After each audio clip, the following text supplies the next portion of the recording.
Palavras podem mentir, mas o seu corpo não engana. Linguagem não verbal, é sobre isso que eu quero falar com você, meu amiguito. Oi, nesse vídeo quero te ensinar gestos para você usar na sua entrevista de emprego que te dão credibilidade e confiança. E saiba, quando você se gesticula bem, de acordo com aquilo que você está falando, você aumenta muito as chances de gerar conexão com os recrutadores e parecer com mais credibilidade, mais autoridade, mais força no seu discurso. Para você ter uma ideia, o Obama tinha uma equipe gigante de profissionais só ajudando como que ele tinha que fazer com as mãos, com a postura, com a cabeça, com os gestos, para gerar muito mais conexão com o público. A gente também tem exemplos como Steve Jobs, que usava muito as linguagens não verbal, o jeito que ele se portava com as mãos e com o corpo para mostrar autoridade no assunto. Preste atenção nesses gestos que eles fazem muita diferença sim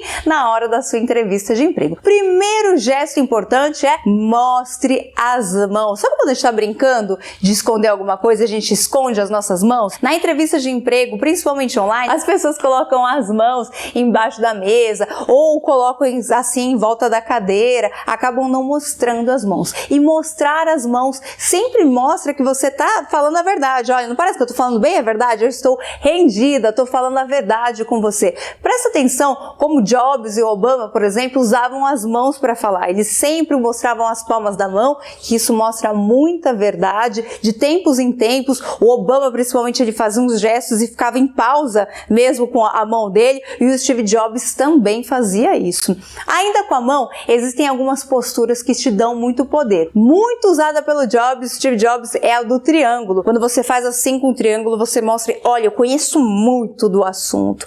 Porém, usar esse triângulo pode te deixar um pouquinho atriz ou ator da sua entrevista de emprego, né? A gente não é como Steve Jobs, qualquer coisa que ele fazia aparecer de camiseta preta e bombava, né? Mas a gente tem que usar isso aqui com muita cautela. Então vamos supor, você está na sua entrevista de emprego, está falando sobre um assunto específico e você quer falar de um resultado alcançado. Você pode fazer o gesto do triângulo por pouco tempo e só falando, enfatizando essa questão do resultado alcançado. Outro gesto que te dá muito poder ainda com as mãos é aquele do poderoso, quando você coloca a mão assim.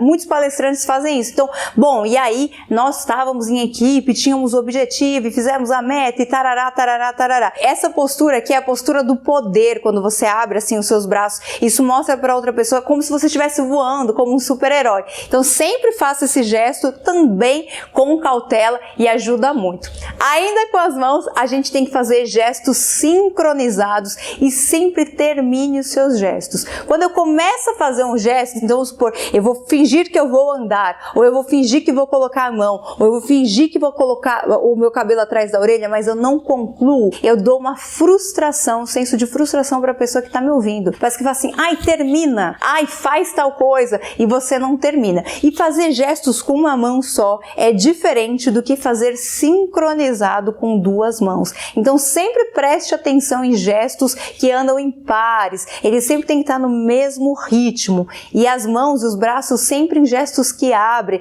Quando você faz assim, você mostra muito egocentrismo, uma pessoa centralizadora. Eu faço assim e mostro o espírito de equipe. Eu faço assim e mostro que te convido para fazer alguma coisa, para participar de algo. Os pés também nunca devem estar escondidos atrás da cadeira, né? Às vezes a gente está falando e vai jogando o pé lá para trás. Isso mostra também bastante insegurança. Do mesmo modo que você tem que tomar cuidado para não apontar os seus pés para a porta de saída. Quando a gente fica com os pés ou o corpo mais inclinado para a saída, você mostra que não está muito interessado neste lugar e isso também tira conexão com a outra pessoa. Nem preciso dizer que ficar muito para trás mostra que você está desinteressado e os braços cruzados também, que muita gente diz, mostra falta de conexão e interesse com aquilo que você está falando. Não fique coçando o seu nariz e nem o seu rosto. O que acontece, né? Quando a gente vai mentir, então vou contar uma mentira para vocês. Existe aqui uma dilatação dos vasos que acontece no nariz e aí o seu nariz coça. Então muitas pessoas, quando elas estão mentindo, elas sentem coceira no nariz de fato. E ao coçar o nariz, parece que você não está falando a verdade. Cuidado também, nós mulheres, principalmente quando a gente coloca a bolsa aqui no colo, né? Então às vezes eu vou pra entrevista, eu coloco a bolsa, tiro o casaco e coloco aqui e abraço a minha bolsa, fazendo carinho na minha bolsa aqui na entrevista de emprego. Quanto mais eu escondo o meu tronco, mais eu mostro que não estou falando a verdade, que estou com medo, que estou insegura com o que eu tô falando. Se você tá inseguro ou inseguro com o que você tá falando, por que a outra pessoa deveria confiar se nem você mesmo está confiando nisso? Cuidado com a angulação do pescoço com a cabeça. A gente, às vezes, quando a pessoa tá falando e a gente vai fazendo assim, ó, isso aqui é gesto infantil. Então, quando eu faço assim, eu mostro assim, sabe quando você vai brincar com a criança? Fala a verdade pra mim, o que você tá escondendo aí? Então, isso sempre vai mostrar infantilidade e submissão. Quando eu quero mostrar autoridade, o meu rosto precisa estar de frente para outra pessoa, sem formar ângulos com o meu pescoço. Quanto mais reto, mais autoridade e credibilidade eu gero. E por fim, sorria. Sorrir sempre gera conexão com as pessoas. Quando a gente sorri, a gente mostra que a gente está aberto para isso, que a gente está disposto a fazer parte desse time e mostra que a gente não tem nenhuma ameaça, nenhum problema em relação a esse encontro que é a entrevista de emprego. Preste muita atenção na linguagem não verbal, ensaie na frente do espelho, porque isso conta muito na hora de você se apresentar na entrevista de emprego. Gostou desse tema? Se você gostou desse tema, curte esse vídeo, se inscreve no canal, envie esse vídeo para seus amigos que estão participando de um processo seletivo, porque pode ser sim que a pessoa tenha um excelente discurso, uma excelente preparação, mas por falta da linguagem não verbal acabe perdendo oportunidades no mercado de trabalho, tá bom? Simbora melhorar essa postura aí na entrevista!